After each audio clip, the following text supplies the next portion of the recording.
आखिर ऐसा क्या होता है कि एक बेहद ही सीधे साधे इंसान को डाल दिया जाता है जेल में एक ऐसे जुर्म के लिए जो कि उसने कभी किया ही नहीं था। आइए देखते हैं कि आखिर कैसे वो इंसान अब अपना बदला पूरा करेगा और कैसे उसने जेल में रहते हुए भी 200 करोड़ की चोरी का प्लान बनाया। कहानी की शुरुआत में हमें एक बेहद सीधे साधे इंसान को दिखाया जाता है जिसका नाम हेनरी है। वो एक टैक्स बूथ पर नाइट शिफ्ट करता है। उसे देखकर ऐसा लगता है कि उसकी पूरी जिंदगी एकदम बेरंग हो चुकी है। अपना काम खत्म करने के बाद वो घर पहुंचता है जहां उसकी बीवी उससे कहती है कि अब तुम मुझसे प्यार नहीं करते, मुझे लगता है कि तुम धीरे धीरे बदल रहे हो और तुम काफ़ी फीके हो गए हो, तुम्हारी ज़िंदगी एकदम से बोरिंग हो चुकी है, मेरे लिए तुम्हारा प्यार धीरे धीरे कम होता जा रहा है। उनकी बात चल ही रही होती है तभी कोई दरवाज़ा नॉक करता है। हेनरी ने दरवाज़ा खोला तो उसे दरवाजे पर उसका दोस्त एडी दिखता है। उसके साथ एक आदमी था जिसका नाम जो था, जो की हालत काफ़ी ख़राब थी। वो बार बार उल्टियाँ कर रहा था, इसीलिए एडी हेनरी की वाइफ के पास आता है क्योंकि वो एक नर्स थी और यहाँ पर वो उसकी मदद करने के लिए अपने घर के अंदर ले जाती है। तभी एडी कहता है कि आज हमारी बास्केटबॉल टीम का मैच है, इसकी जगह तुम खेल लेते तो हमारी टीम आज जीत जाती,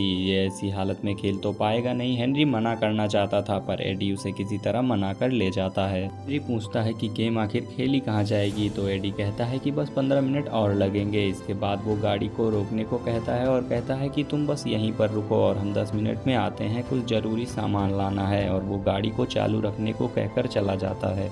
तभी जाते जाते एडी और उसके साथियों ने मास्क पहन लिए। वो तीनों ही अपनी गन्स लेकर बैंक के अंदर घुस जाते हैं। हेनरी को अंदाज़ा भी नहीं होता कि वो बैंक लूटने जा रहे थे और वो अपनी गाड़ी में बैठा था। उसे ये भी नहीं पता था कि गाड़ी भी चोरी की है। कुछ देर बाद वो लोग बैंक को लूट कर वहाँ से भागने लगे, लेकिन तभी हेनरी के पास गार्ड आ जाता है और उसे उसी टी शर्ट में देखता है जो कि उन चोरों ने पहनी थी, इसीलिए उसने उसे गिरफ्तार कर लिया। पुलिस वालों ने उसके साथियों के बारे में उससे पूछने की बहुत कोशिश की पर हेनरी एडी के अलावा किसी को भी नहीं पहचानता था। पर वो इतना इंट्रोवर्ट था कि उसने एडी का नाम भी नहीं लिया, ये सोच के कि आखिर एडी भी तो मेरा दोस्त ही है, जिस वजह से हेनरी को बैंक लूटने के लिए 3 साल की सजा सुना दी गई। जेल में जाकर उसकी मुलाकात मैक्स से हुई। मैक्स हेनरी से काफ़ी अच्छे से बात करता है। अगली सुबह नाश्ता करते वक्त मैक्स ने हेनरी से कहा कि यहाँ हर कैदी के कभी न कभी अपने एक सपने हुआ करते थे, लेकिन उनकी ज़िंदगी में कोई ना कोई ऐसी अनहोनी हो गई जिस वजह से वो यहाँ पर पहुँच गए। तुम्हारा क्या सपना है? हेनरी ने कहा कि मेरा कोई सपना नहीं है। ये सुन के मैक्स कहता है कि सपना ना देखना भी एक बहुत बड़ा क्राइम होता है। देखते देखते 6 महीने बीत जाते हैं, जिसके बाद डेबी यहाँ पर अब हेनरी से मिलने आती है और वो उसे कहती है मुझे तुम्हें एक खुशखबरी देनी है, मुझे किसी से प्यार हो गया है। हेनरी बड़ा दिल रखते हुए कहता है कि कोई बात नहीं, मैं बस तुम्हारी खुशी चाहता हूँ। उधर मैक्स को जेल अपना घर लगता है। सभी कैदी एक दिन बात कर रहे थे तो उसमें से एक कैदी मैक्स से पूछता है कि पिछली बार जब पैरोल ऑफिसर आया था तो उसने तुमसे क्या पूछा था और तुमने क्या जवाब दिया जिसकी वजह से तुम्हारी पैरोल कैंसिल हो गई। तो मैक्स कहता है मैंने उससे कहा कि मैं यहाँ से निकलने के बाद सीधा तुम्हारे घर आऊँगा और तुम्हारे घर में घुस के तुम्हारे कुत्ते को मार दूंगा, पूरे घर को आग लगा दूंगा और हर जिंदा चीज को जलाकर काट दूंगा। फिर बाकी कैदी हेनरी से पूछते हैं कि आखिर तुमने क्या किया था, तो हेनरी कहता है कि मैंने कोई भी गुनाह नहीं किया। मैक्स ने कहा कि यहाँ पर तुम अगर जेल में आ गए हो तो सबको यही लगेगा कि तुम झूठ बोल रहे हो। खैर हेनरी को जल्द ही जेल से छोड़ दिया जाता है। वो सीधा डेबी से मिलने के लिए जाता है, मगर दरवाजे पर जो होता है और डेबी के पेट में उसका बच्चा भी था। ये देखने के बाद हेनरी काफी ज्यादा हैरान हो गया।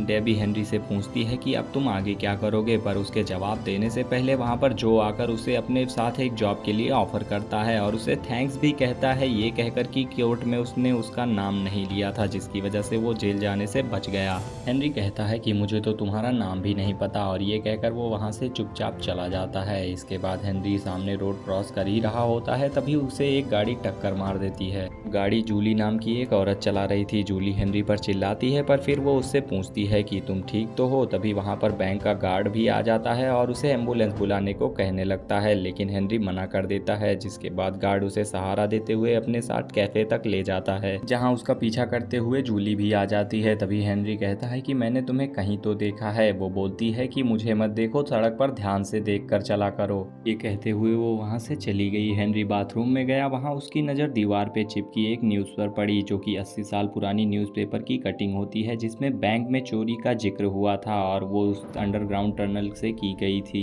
जो कि बैंक के पीछे मौजूद मौजूद एक थिएटर से जुड़ी हुई है। ये टनल बिल्कुल बैंक की तिजोरी तक जाती है। उसके बाद हेनरी सीधा जेल में जाता है मैक्स से मिलने के लिए। उसने मैक्स से कहा कि मुझे मेरा सपना मिल गया है, अब उसे उस बैंक को सच में लूटना है जिसे उसने कभी लूटा ही नहीं था। मैक्स उससे पूछता है कि तुम्हारे पास कोई प्लान भी है कि या तुम ऐसे मुंह उठाकर चले आए हो। तब वहाँ पर हेनरी कहता है कि मेरे पास पूरा प्लान है, बस तुम मेरा साथ दो।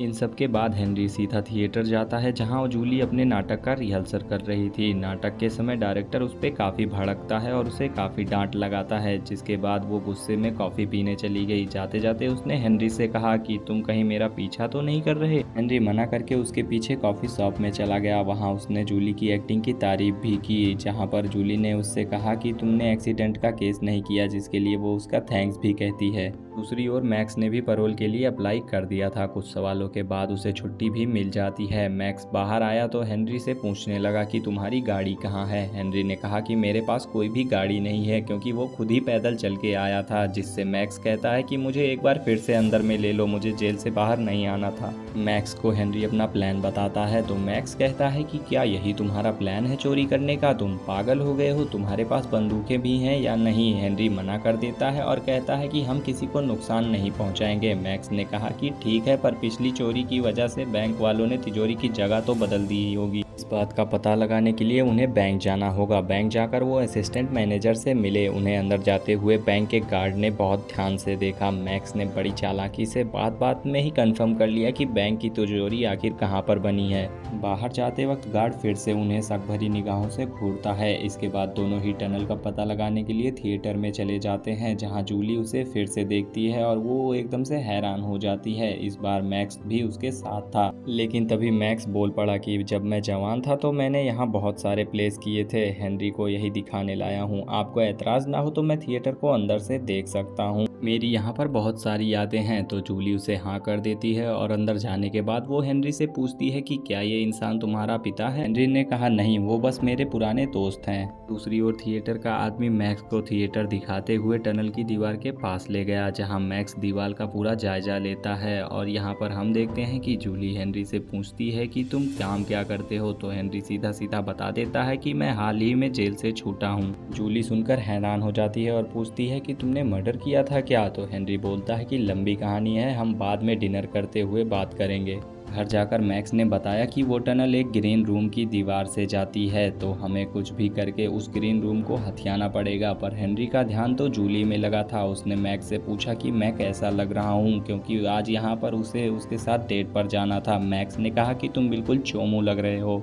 कि डेट के दौरान हेनरी ने उसे पूरा सच बताया कि वो बैंक लूटने के वजह से जेल में गया था। तो ये सुनकर तो जूली काफ़ी हैरान हो जाती है, पर उसे हेनरी का साथ काफ़ी पसंद आने लगा था। फिर वो दोनों धीरे धीरे बहुत ही नज़दीक हो जाते हैं। अगली सुबह दोनों मैक्स के घर जाते हैं। जूली को देखकर मैक्स बिल्कुल भी खुश नहीं था। तभी हेनरी ने कहा कि टेंशन मत लो, हमारे साथ ये भी काम करेगी। लेकिन तभी मैक्स हेनरी को साइड में ले जाकर उस पर भड़कता है कि तुमने इसे पूरा प्लान क्यों बताया। थोड़ी देर के बाद जूली ने मैक्स से उसे जेल जाने का रीजन पूछा। मैक्स ने कहा मैंने कई मर्डर किए हैं, मुझे जेल जाना पसंद है। कुछ दिनों के बाद मैक्स को आइडिया आता है कि क्यों ना जिस एक्टर को वो ग्रीन रूम दिया गया है उसकी जगह पर हेनरी वो रोल प्ले करे, जिससे उनका काम खुदाई वाला चलता रहेगा, किसी को कुछ पता भी नहीं चलेगा। तभी हेनरी बोला कि मुझे एक्टिंग का ए भी नहीं आता, पर मैक्स ने उसकी झूठी तारीफें करना शुरू कर दी। उसने कहा भाई तू तो नेचुरल एक्टर है, तेरी शक्ल ही हीरो जैसी है। कुछ देर बाद एक्टर खुद ही अपना प्ले छोड़कर चला गया, ये कहकर कि उसे एक बड़ी पिक्चर में काम मिला है, पर असल में मैक्स ने ही उसे उल्लू बनाया था। हेनरी ने ऑडिशन दिया और वो सिलेक्ट भी हो गया, पर काम को करते हुए उन्हें पता चल गया कि उन्हें इस काम में और लोगों की मदद लगेगी। इसके लिए उन्होंने जाकर फिर से जो से बात की और जो को सब कुछ बताया। लेकिन सुरंग देखकर जो कहता है कि चोरी करने के लिए इसकी क्या ज़रूरत है, तुम तो बंदूक लेकर सीधा ही जाओ और बैंक को लूट कर चले आओ। पर मैक्स बोला कि तुम्हारे जैसे बेवकूफ़ नहीं है हम, हमें कोई भी बेवकूफ़ी करके पकड़े नहीं जाना है। इधर इनका काम शुरू हो गया। दूसरी ओर हेनरी भी अपने प्ले में काफ़ी अच्छा परफॉर्म कर रहा था। हेनरी को पैसा ही नहीं बल्कि जूली का प्यार भी चाहिए था। एक रात जब वो सब वापस आ रहे थे तभी बैंक का गार्ड उन्हें रोक लेता है। उसने उनसे कहा कि तुम लोग वही हो ना जो बैंक लूटने आए थे पिछली बार, और तुम लोग ऐसी रात भर बैंक के आसपास घूमोगे तो किसी न किसी को तो शक हो ही जाएगा कि तुम लोग फिर से बैंक लूटने का प्लान कर रहे हो। वो सब एकांत में जाते हैं। हेनरी पूछता है कि आखिर तुम्हें क्या चाहिए, तो वो बताता है कि हर बार महीने इतने में एक बार एक ट्रक आता है जो कि पैसे से भरा होता है और उसके अंदर में 200 करोड़ रुपए रखे होते हैं। कोई पागल ही होगा जो दूसरे समय बैंक को लूटना चाहेगा। मैं तुम्हारा काम और भी आसान कर सकता हूँ, मैं अलार्म सिस्टम को बंद कर दूंगा। पर इसी बीच हम देखते हैं कि जो एक दिन शराब के नशे में आकर एडी को भी सारा प्लान बता देता है, जिसकी वजह से वो मैक्स के पास आकर कहता है कि मुझे प्लान में शामिल करो। तभी मैक्स उस पर गुस्सा हो जाता है और उसे चिल्लाने लगता है। हेनरी किसी तरह मैक्स को सब कुछ समझाकर उसे शांत करता है। इसके बाद उन्हें पता चलता है कि शो का दिन जल्द ही आने वाला है और उन्हें शो परफॉर्म करने से पहले ही बैंक को लूटना होगा, और बैंक को लूटने के बाद वो कैलिफोर्निया में शिफ्ट होने वाले थे। देखते देखते शो का दिन आ गया, जिसकी वजह से अब उन्हें चोरी करने की प्लानिंग पूरी करनी होगी और उसी दिन पैसों का ट्रक भी आ जाता है। हेनरी प्ले में परफॉर्म करता है और सब कुछ प्लान के हिसाब से ही चल रहा था। उन्होंने पहले तो दीवार तोड़ी, फिर उसके बाद उन्होंने वेल्डिंग मशीन से लोहा काट कर छेद कर दिया जो कि तिजोरी की गेट पर जाता था। इसके बाद यहाँ पर गार्ड ने अलार्म भी बजने नहीं दिया क्योंकि उसने सिस्टम में छेड़खानी कर दी। तभी एडी की नीयत बदल जाती है और वो मैक्स पर बंदूक तान लेता है। सब में बहस होने लगती है। तभी मैक्स उससे बंदूक छीनकर उसे पीटना शुरू कर देता है, पर लड़ाई के दौरान गोली चल जाती है जो कि हेनरी की टांग को छूकर चली जाती है। उसका सीन आने ही वाला था, वो किसी तरह अपना रोल करने चला गया। उधर एडी को मैक्स ने अच्छे से धोया और उसे बांधकर सारा पैसा चुरा लिया। इसके बाद वो सारा पैसा गाड़ी में ले जाकर रख देते हैं और हेनरी के साथ आगे बढ़ने लगते हैं, पर हेनरी बीच में गाड़ी रोकने को कहता है और वापस से थिएटर में आ जाता है। उसने जूली को अपने साथ चलने को कहा। नाटक में भी यही चल रहा था तो ऑडियंस को और भी मज़ा आने लगा। सभी लोग जूली को हाँ करने का इंतजार कर रहे थे। अब जूली भी हाँ कर देती है, जिससे थिएटर में तालियों की गूंज भर जाती है। हेनरी को उसका प्यार मिल गया और पैसा तो वो ले ही लेगा। कहानी पसंद आई हो तो वीडियो को लाइक और चैनल को सब्सक्राइब कर देना। मिलते हैं नेक्स्ट वीडियो में।